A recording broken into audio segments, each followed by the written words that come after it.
Olá, bem-vindos a mais uma viagem na história. Hoje visitaremos as praias de Dieppe, onde aconteceu uma história trágica, terrível, mas importante.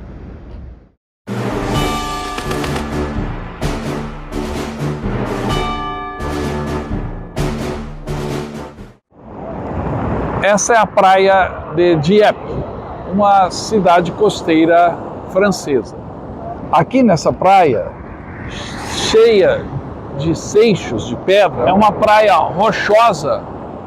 Neste local, em 1942, mais de 3.000 canadenses deixaram a sua vida numa tentativa frustrada de invasão dessa cidade.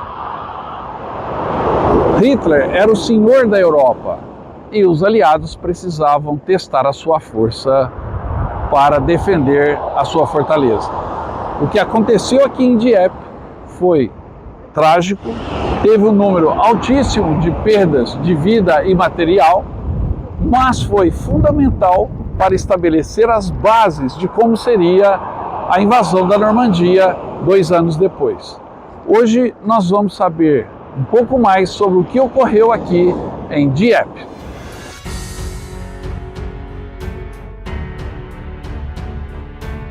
A Batalha de Dieppe não é muito conhecida do grande público, principalmente ocidental.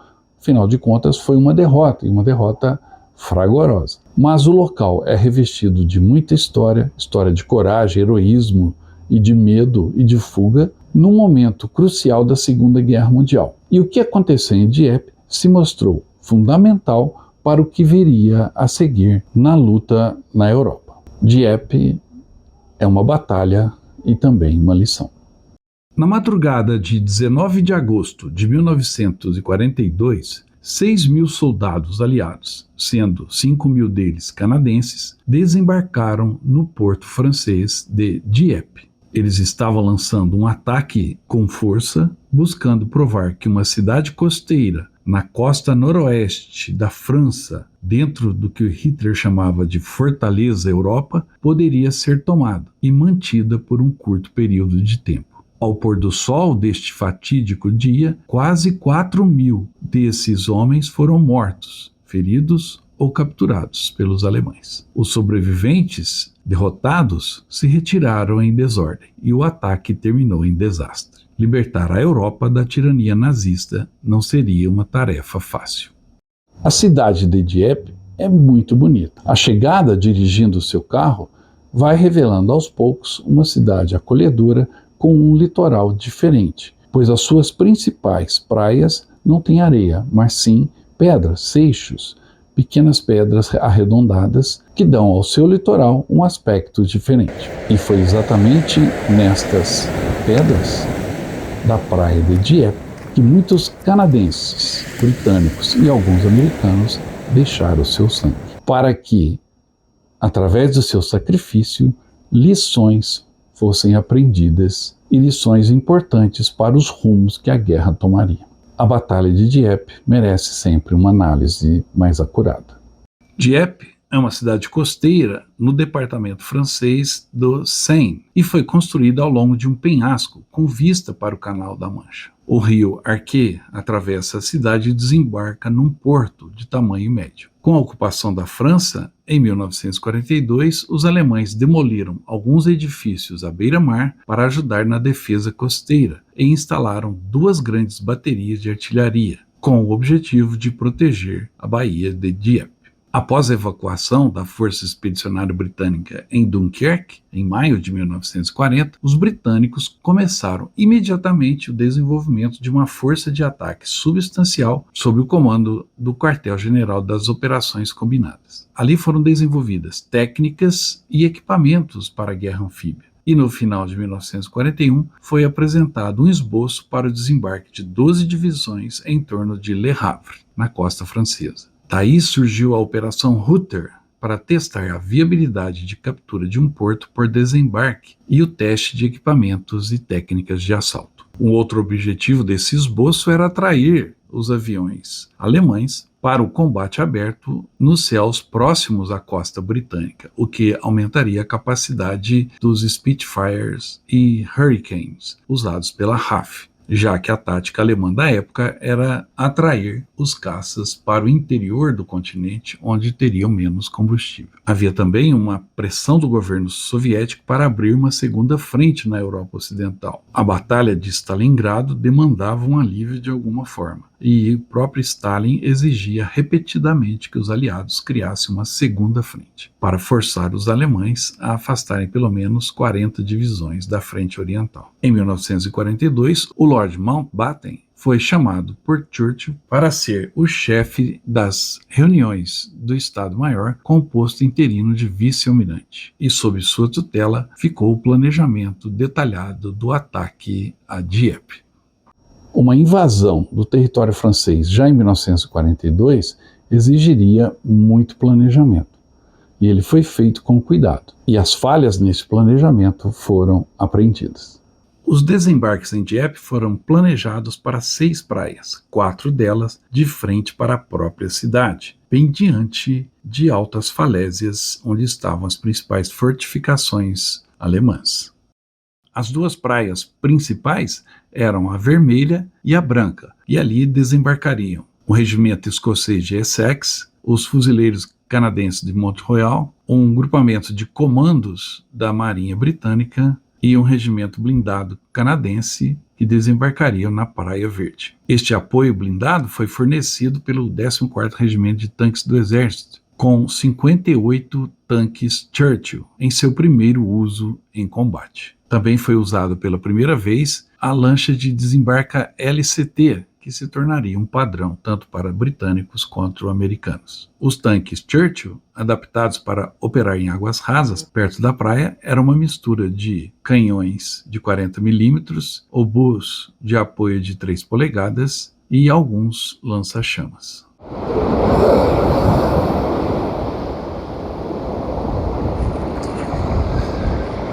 Mas as perdas de vidas e de esforços e de material não foram só aqui na praia, foram também na travessia do Canal da Mancha.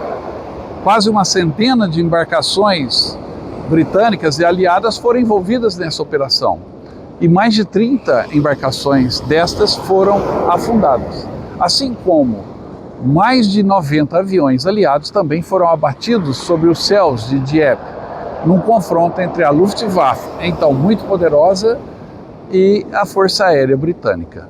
O custo do que aconteceu aqui em Dieppe, como eu disse, foi muito alto. A lição teria que valer a pena.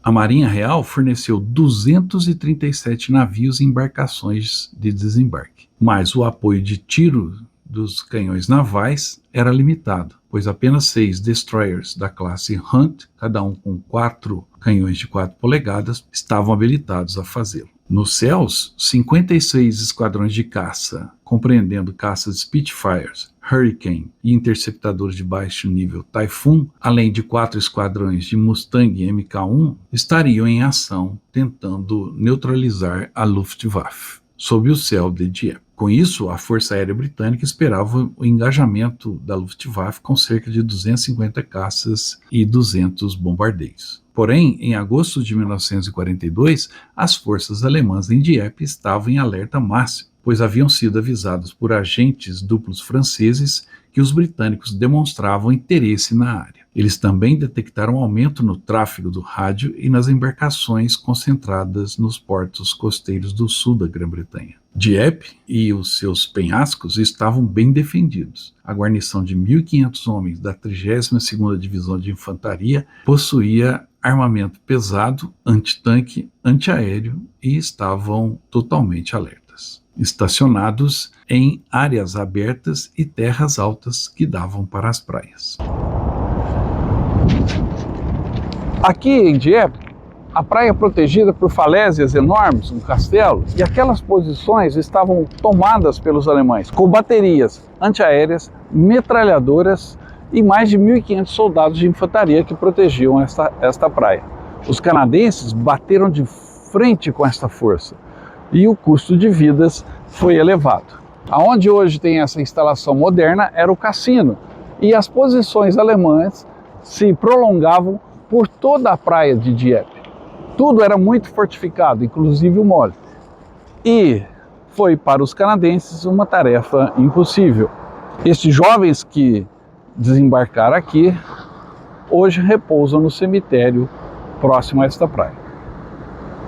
Preparando o terreno para os desembarques, na madrugada do dia 19 de agosto de 1942, 4 destroyers bombardeavam a costa à medida que as embarcações de desembarque se aproximavam das praias de Dieppe. Às 5 horas da manhã, mais 15 minutos, 5 esquadrões de Hurricanes da Royal Air Force se juntaram a eles e bombardearam as defesas costeiras, tentando montar uma cortina de fumaça para proteger as tropas que desembarcariam na praia. O assalto principal teve início às 4 horas da manhã, com o regimento escocês e a infantaria ligeira canadense desembarcando, esperando contar com o apoio dos tanques Churchill. Mas os tanques chegaram tarde à praia. Como resultado, os 2 batalhões de infantaria tiveram que atacar sem apoio blindado. Eles foram recebidos com fortes tiros de metralhadora, vindo das posições altas instaladas nas falésias da praia, e incapazes de superar os obstáculos e escalar o paredão,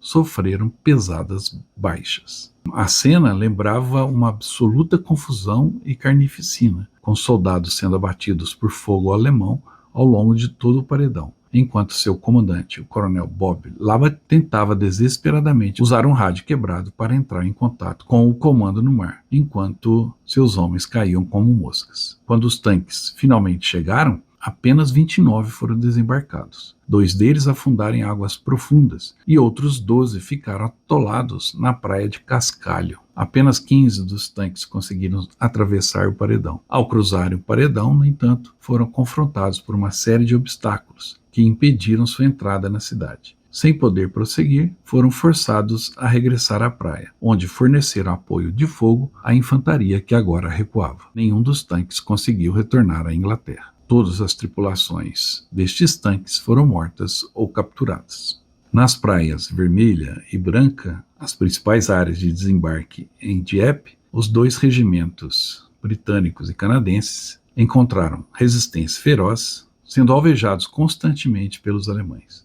Muitos soldados foram mortos ou feridos, antes mesmo de saírem de suas embarcações. Esse desembarque foi um desastre, com poucos homens conseguindo avançar além da praia. Na Praia Amarela, onde os comandos britânicos tinham a missão de neutralizar uma bateria alemã, eles atingiram seu objetivo e foi uma das poucas partes bem-sucedidas do ataque a Dieppe. Estes comandos destruíram a bateria e se retiraram com relativo sucesso. Na Praia Azul, um regimento canadense teve a missão de desembarcar e avançar em direção ao centro da cidade. Encontraram fortes defesas, incluindo campos minados e fogo intenso de metralhadoras. A maioria ficou na praia. Nas praias Verde e Laranja, os comandos britânicos enfrentaram resistência, conseguindo penetrar um pouco para o interior da cidade antes de serem repelidos.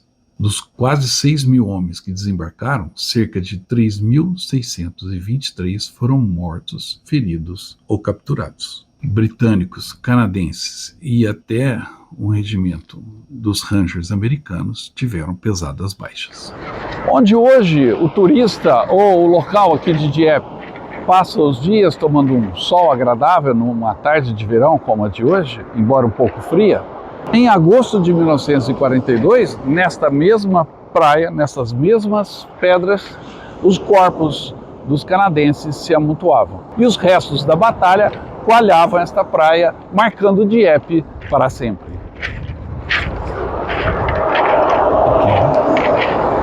Já o combate aéreo nos céus de Dieppe foi intenso e desempenhou um papel crucial nos eventos daquele dia. A superioridade aérea era essencial para o sucesso da operação, e os aliados lançaram uma grande força para apoiar o raid. A Real Força Aérea Britânica e a Força Aérea Real Canadense desempenharam papéis significativos, com mais de 60 esquadrões envolvidos. A principal missão deles era garantir a superioridade aérea sobre Dieppe. e proteger as forças da invasão. Porém, a Luftwaffe foi rápida e respondeu ao ataque vigorosamente. Ela lançou caças e aeronaves de ataque para contestar o espaço aéreo e atacar os navios aliados. Os céus acima de Dieppe viram combates aéreos intensos durante todo o raid. Muitos Spitfires e Hurricanes entraram em combate com caças alemães, como o Messerschmitt Bf-109 e o Focke-Wulf FW-190. Esse combate, em muitos casos, ocorreu em altitudes baixas e médias. Apesar de conseguirem manter a Luftwaffe longe das principais áreas de desembarque por grande parte do dia, os aliados sofreram perdas significativas, chegando a um total de mais de 100 aeronaves, enquanto a Luftwaffe perdeu 48 aeronaves. Toda aprendizagem tem um custo. Se você está numa escola, você tem que ter atenção, você tem que ter dedicação. Se você está no trabalho, você tem que ter repetição e aprimoramento. E se você está numa guerra, o que precisa ser feito são tentativas, aprendizagem, assimilação e novas tentativas. Dieppe foi uma etapa nesse processo, mas uma etapa sangrenta.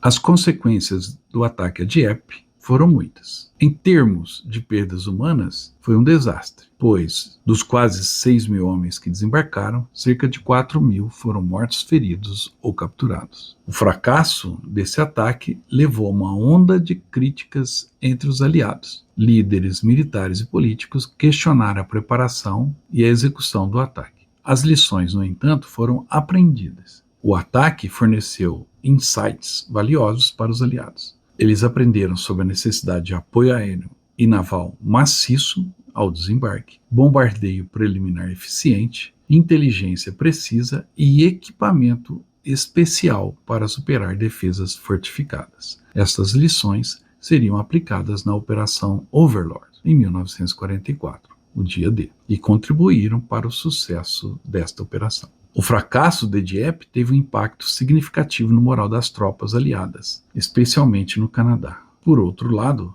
foi uma vitória significativa para os alemães, que usaram a falha aliada em sua propaganda. A população de Dieppe também sofreu as consequências do raid. Muitos edifícios foram danificados ou destruídos, e os habitantes de Dieppe sofreram baixas consideráveis. Além disso, após o raid, os alemães reforçaram as defesas ao longo da costa, o que tornou a vida ainda mais difícil para as populações costeiras sob ocupação. A Muralha do Atlântico, aquela série de fortificações costeiras construídas pelos alemães ao longo da costa oeste da Europa, desde a Espanha até a Noruega, teve também implicações diretas por conta do ataque em Dieppe, pois ele deu uma clara indicação para os alemães de que os aliados estavam considerando e testando operações anfíbias para reentrar na Europa continental. Embora a Muralha do Atlântico já estivesse em andamento antes do raid de Dieppe, a operação incentivou os alemães a acelerarem o ritmo de construção e reforçar ainda mais as defesas existentes. As defesas alemãs em Dieppe foram eficazes na contenção do ataque aliado. E essa experiência forneceu aos alemães dados táticos sobre o que funcionou e o que poderia ser melhorado. Porém, é importante notar que, por outro lado, o sucesso alemão em repelir o ataque pode ter dado aos líderes nazistas um falso sentido de confiança na impenetrabilidade de suas defesas costeiras, o que pode também ter determinado a capacidade de reação a uma invasão em grande escala, como aconteceu no dia D em 1944. Em resumo, o ataque de Dieppe foi um fracasso militar em termos de seus objetivos imediatos. Suas consequências a longo prazo, porém, ajudaram a moldar a estratégia aliada, levando a abordagens mais bem-sucedidas nas operações que viriam ainda nesta guerra.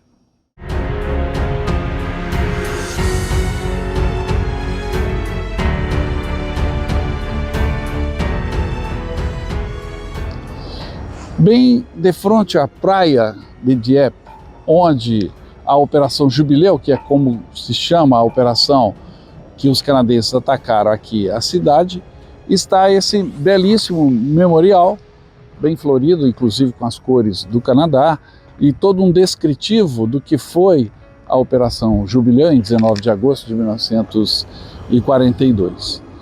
Esse memorial honra e preserva a memória daqueles que participaram nesta operação.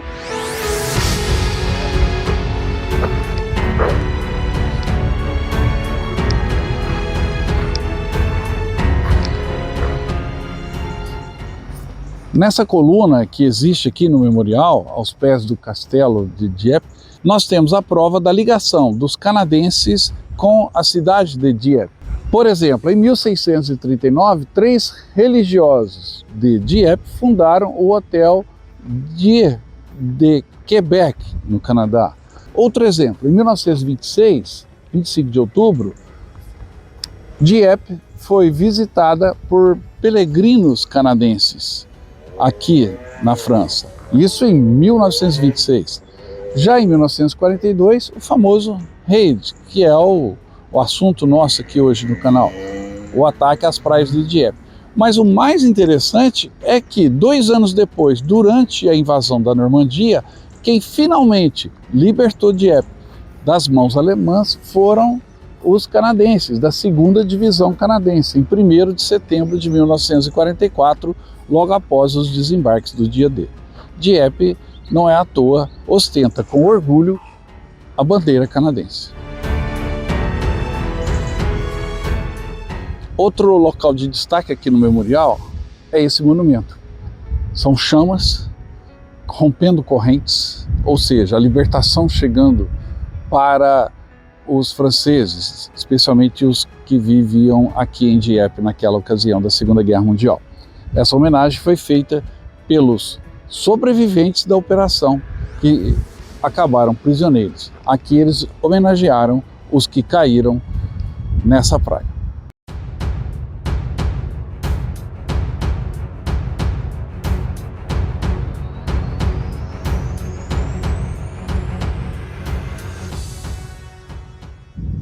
Este é o cemitério canadense, o cemitério militar canadense aqui em Dieppe.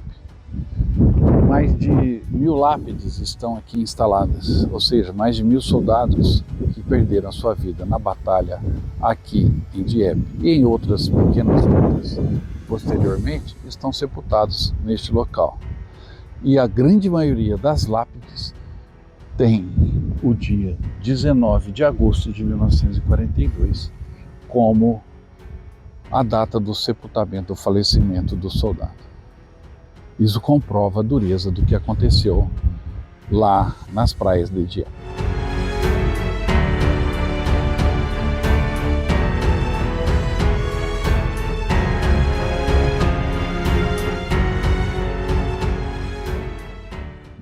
Prestando as nossas homenagens aos soldados que caíram aqui em Dieppe, a gente encerra esse vídeo de hoje sobre essa batalha que foi importante, porém com um custo muito alto. Espero que você tenha gostado do vídeo. Se gostou, não esqueça de deixar o seu like, o seu comentário e também se inscrever no canal Viagem na História. Lembre-se que você também pode vir conosco a Dieppe e a outros locais aqui na Normandia e por toda a Europa no nosso roteiro, que vai desde Compiègne, passando por Bastogne, por Verdun, pela linha Maginot, por Bruxelas e pela Normandia. Se você tem interesse, entre em contato o mais rápido possível. Eu vou deixar aqui o meu WhatsApp, você pode mandar a mensagem e eu te envio as informações. Aproveite e participe da promoção do canal Viagem na História.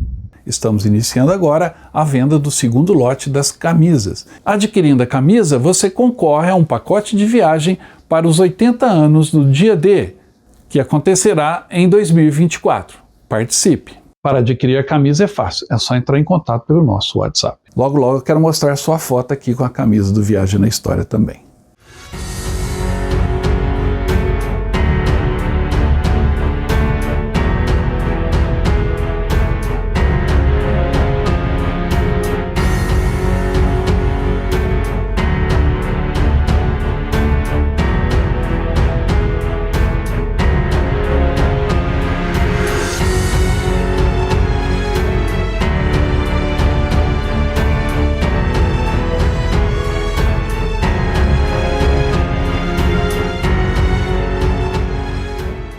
Era isso que eu tinha por hoje. Eu volto logo com mais histórias. Até mais.